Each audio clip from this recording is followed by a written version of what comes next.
Question d'actualité au Palais de la démocratie, le ministre des Finances et du Budget fait face ce lundi au Conseil national de transition.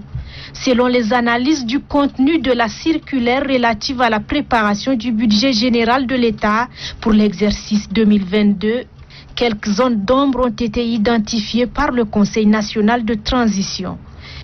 Certains points méritent une clarification de votre département, notamment la préparation du budget en mode programme, l'intégration des établissements publics dans le système intégré de gestion des finances publiques, le cadre harmonisé de gestion des finances publiques, le cadre budgétaire à moyen terme CBMT, le cadre des dépenses à moyen terme CDMT, les critères de convergence dans la zone CEMAC, etc.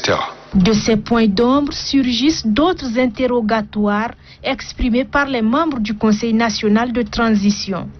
Si d'aucuns ont voulu identifier de cette prévision budgétaire des lignes exclusivement consacrées à la sécurité alimentaire suite au déficit pluviométrique enregistré, des contraintes liées au décaissement des subventions allouées à certaines institutions publiques, d'autres suggèrent l'effectivité du Sidonia, le système douanier automatisé sur toute l'étendue du territoire. Des préoccupations profondes et légitimes auxquelles le ministre répond.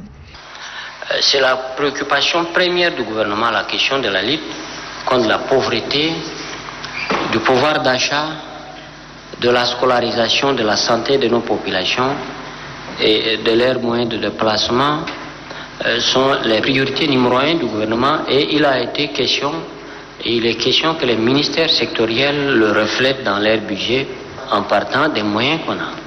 Le ministre des Finances et du Budget qui rappelle qu'en dépit de cette phase cruciale de transition, la masse salariale est revue en hausse.